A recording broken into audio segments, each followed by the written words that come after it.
समय था वो कलयुग की बारी आई थी, सुख सूर डूबने वाला था और दुख की अंधिया छाई।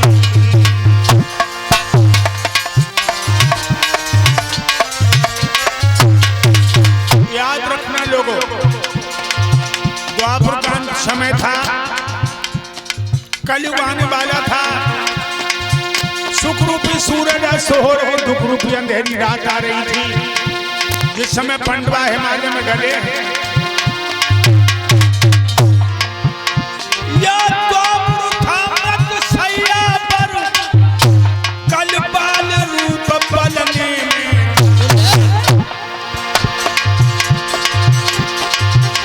पापों का उदय हो रहा था, आधार कर ढलने।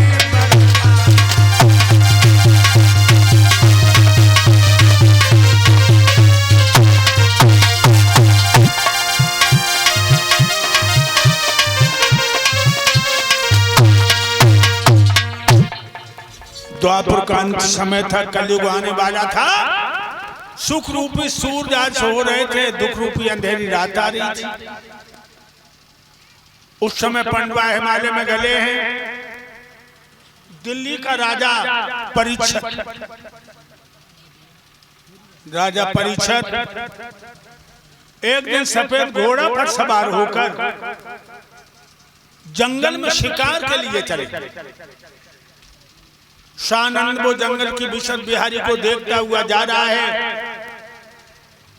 राजा की आंखें क्यारी कारी का आलिंगन कर रही हैं। जब जरा भी कहीं पत्ता खटकता है, महाराज का घोड़ा ऐसे चौंकता मानो शिकार आ गया। शिकार तो नहीं मिला, दूसरा शिकार मिल गया। भक्त फिरता था शानंद वो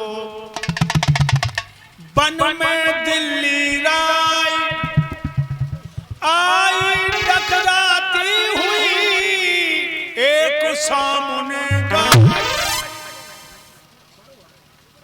टकराती हुई गाय सामने आ गई, कांपती है, हाँपती है, रोती है, रम्हाती है, चलती है, अटकती है। गाय की जीभ बाहर को निकली है, आंखों से आंसू गिर रहे हैं, बार बार मलमूत्र छोड़ रही और थर थर कांप रही है, मुंह से फचू कर गिर रहा है। और वह गाय के पीछे एक बैल, जिसकी कमर तन के नीचे को झुकी कचू कचू लंगड़ाए रहो। और भाइयों, जीभ बाहर को निकली है, आंसू गिर रहे हैं बैल के, और उसके पीछे काला कलूटा चांडाल हाथ में मूसल लिए हुए आ रहा है। जिस समय गाय और बैल पे मूसल पड़ता, उस समय भूमंडल हिल जाता। गाय ने परीक्षित को देखा तो क्या बोली?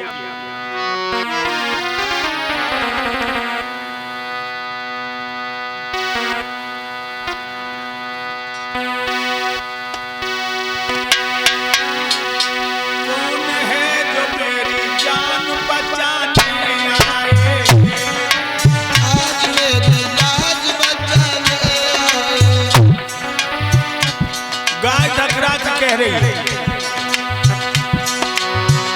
कौन है आप मेरी लाज बचाने आए, धर्म के नाम पे बलिदान चढ़ाने आए, धर्म के नाम पर बलिदान चढ़ाने आए, कौन है आज मेरी लाज बचाने आए। जात की देश की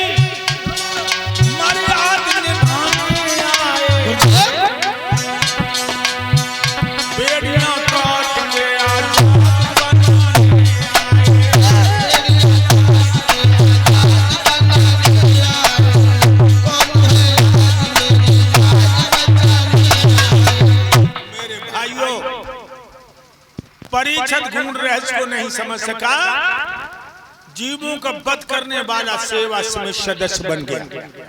खींच ली तलवार और कहने लगा, परीक्षित और कमीन, तूने समझ लिया कि अर्जुन का जमाना बीत गया। अर्जुन तो दुनिया में नहीं रहा, लेकिन अर्जुन के वंश का पौधा मौजूद है। जो तूने गाय पे आंख उठाई, इस आंख को फोड़ दूंगा। जो तूने गाय पे हाथ उठाया, हाथ को तोड़ दूंगा। सच्चा हिंदू, सच्चा वैष्णव कभी अपनी आंखों से गाय की हत्या नहीं देख सकता। या तो हत्यारे को मार देगा या हत्यारे के हाथों से मर जाएगा। समझिए लोगों, एक गाय पर हमारे देश का राजा परीक्षित प्राण देने को तैयार हो गए। वो आज हजारों गाय कट रही, हजारों गाय मर रही, सड़कों पे एक्सीडेंट हो रहे। कऊ नेता को, कऊ राजा को चिंता है? एक गाय पर परीक्षित जान देने को तैयार, आज हजारों गाय कट रही। रोज भागवतें करवा रहे, रोज गंगा नहाए रहे, मथुरा वृंदावन में जा रहे। एक बात बताओ हिंदुओं, तरह तरह की फैल गई तेरे अंदर बीमारी, और कैसे बच पाएगी अब जाए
कांप रही पाकिस्तानी गोले से, और गाय के मांस बाजार में बिक रहे आलू और छोले से। बताइए, हजारों गाय बूचड़ खानों में कट रही, और जहाजों में मांस अरब के लिए जा रहे। हिंदुओं, दिन ही दिन संकट आ रहा है। परीक्षित ने घोड़ा से उतर के गाय और बैल के मुंह का फंसू कर पहुंचा, रुका, कपले घबराओ नहीं, ये तुम्हें क्यों मार रहा है? गाय तो नहीं बोली। बैल कहने लगा, महाराज आपकी छाया में गाय ब्राह्मण महात्मा निर्भय रहते हैं। अपनी मुसीबत हम आपसे जरूर बताएंगे।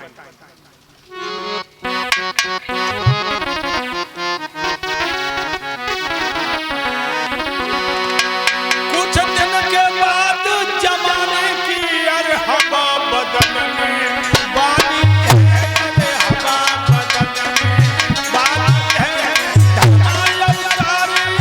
धर्मों की सबसे आखिरी वाली है, सबसे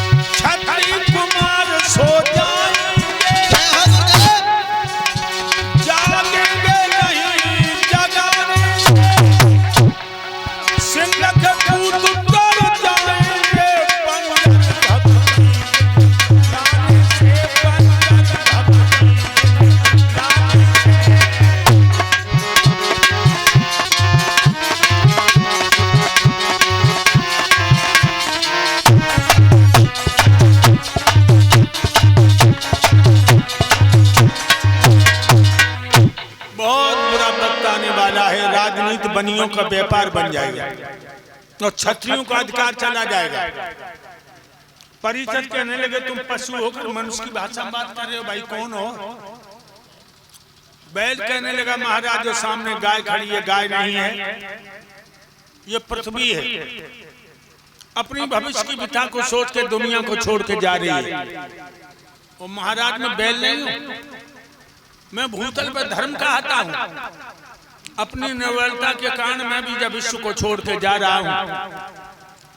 सतयुग में 20 चरण थे, मैं तीनों लोकों में व्यापक था। त्रेता में 16 चरणों से गुजर कर रहा था। कलयुग में 12 चरण रह गए, चिंता नहीं की है, लेकिन द्वापर में 12 चरणों से समय पार कर रहे थे। अब ये सामने कलयुग खड़ा है, काला कलयूटा, हाथ में मूछल लिए, इसने आते आते भाला तान दिए और पृथ्वी को नीचे दबा दिया, हमारे पैरों को तोड़ डाला। अब लूला लंगड़ा देश की सहायता नहीं कर सकता, भागने का अलावा कोई रास्ता नहीं नजर आ रहा। और महाराज ये कलयुग हमें जीतकर विश्व में अपना अधिकार रोकेगा। और जब कलयुग आएगा तो बड़े बड़े बुरे कर्म होंगे। परिषद बोले भाई कौन से बुरे कर्म होंगे? तो कहने लगे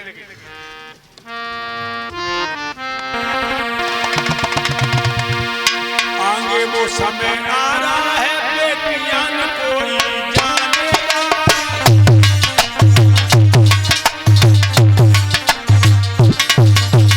कलयुग में बहन बेटी को अच्छी नजर से नहीं देखा जाए। कह रहे हैं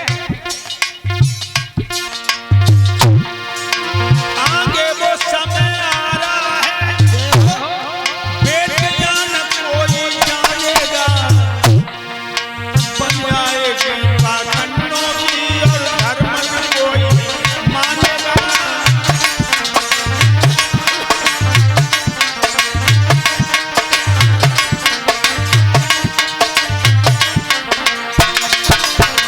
महाराज क्षत्रिय कायर हो जाएंगे, बनियाधिकार जमाएंगे, तीनों का खून चूस करके ये गुंडे प्यास बुझाएंगे।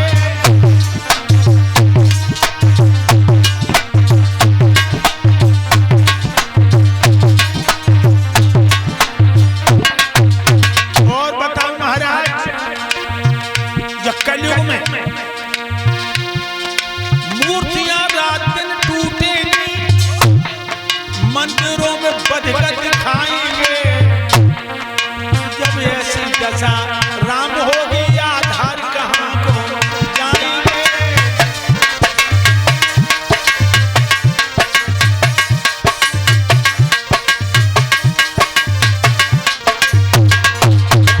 महाराज कलयुग में छापा टीका कंठी माला आगे तो नजर नहीं आएंगे।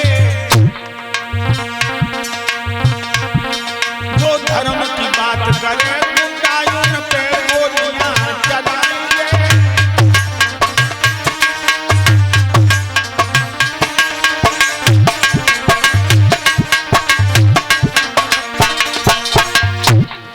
धर्म की जो बात करेगा गुंडे गोलियां चलाएंगे, ये होगा। गाय रूपी पृथ्वी कहने लगी महाराज मैं सारा भार उठाती हूं, दूनी तिगनी षष्ठी बढ़ जाए हमें चिंता नहीं रहती। पर्वत नदियां तालाब सिंधु में सब अपने सर पर धारण करती हूं, लेकिन पापों से पाप हमें दबी जाती। परिषद कहने लगे तो इसका मतलब है जब कलयुग के कान सारी नौ बताएगी खींच ली तलवार, हम जब कलयुग कोई नहीं रखेंगे। कलयुग ने सर झुका दिया, महाराज बहुत अच्छा हम ही मार दो। लेकिन एक बात का ध्यान रखना, जैसे 3 युग ब्रह्मा ने बनाए हैं 3 युग, तो हमें ब्रह्मा ही ने रचो। अगर आपने हमें मार दिया तो ब्रह्मा की आन टूट जाएगी। और महाराज दाने के अंदर घुन होता है, जिसमें अवगुण ही अवगुण होता है, उसमें कोई न कोई गुण जरूर होता है। परीक्षित कहने लगे तेरे अंदर कौन सा गुण है?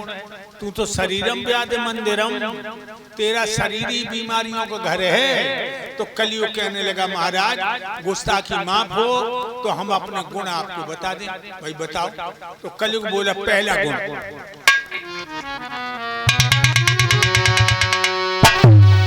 सतयुग त्रेता में मुक्ति है, सिर पटक पटक मर जाते। कलयुग में राम कहा मुख से राम घड़ी में पाते हैं।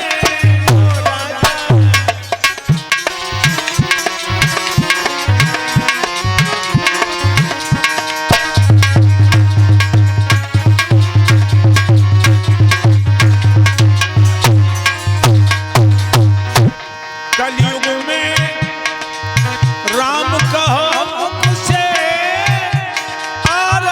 धड़ी में पाते हैं।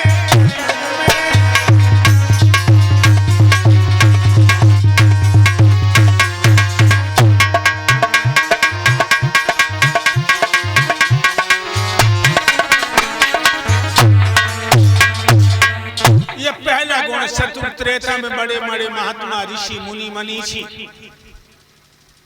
कंदराओं में भजन करते लाखों बरस तक, मगर मुक्ति नहीं मिलती। कलयुग में एक बार राम को एक पल में आराम।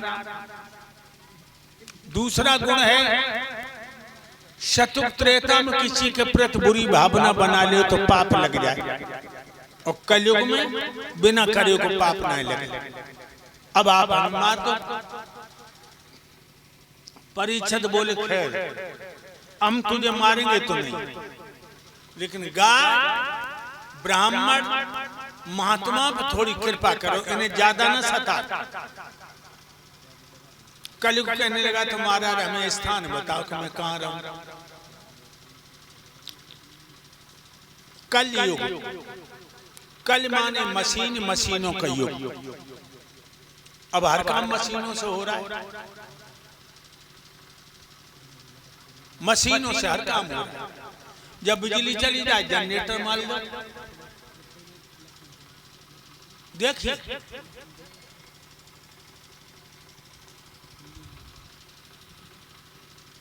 देश हमारा बहुत उन्नति कर रहा है, मोदी की सरकार ने तो कमाल ही कर दिया। लेकिन एक बात बता दूं आपको, उन्नतशील देश नहीं होता धन के भरे खजानों से, उन्नतशील देश नहीं होता गहरे से तहखानों से, उन्नतशील देश नहीं होता राडारों से और विमानों से, उन्नतशील देश नहीं होता गहरे से तहखानों से, उन्नतशील देश होता है उन्नतशील जवानों से। जो हमारे देश का नौजवान उन्नत की मंजिल को देखेगा और चलेगा तो देश चमकेगा। लेकिन मामला अब कुछ और हो रहा है, बताऊंगा आपको। मानव का निर्माण नहीं तब तक कुछ उत्थान नहीं, जिसके बनने से सब बनता इसका कोई ध्यान नहीं। मानव का निर्माण नहीं तब तक कोई उत्थान नहीं, जिसके बनने से सब बनता उस पे बिल्कुल ध्यान नहीं। मानव का निर्माण नहीं तब तक कुछ उत्थान नहीं, जिसके बनने से सब बनता इसका बिल्कुल ध्यान नहीं। मानव का निर्माण नहीं तब तक कोई उत्थान नहीं, जिसके बनने से सब बनता उस पर कोई ध्यान नहीं। मानव का निर्माण नहीं तब तक कुछ उत्थान नहीं, जिसके बनने से सब बनता इसका बिल्कुल ध्यान। वैसे रोशनी सड़कों पे है, रोशनी मिलों में है, रोशनी झोपड़ी में है, रोशनी किलों में है, रोशनी तहसीलों में है, रोशनी जिलों में है। वो आधार ने अब ध्यान से देखा तो अंधेरा सबके दिलों में, अंधेरा सबके दिलों में। और देश उन्नति बहुत कर चुको जो, और बताऊंगा कितनी बताऊं।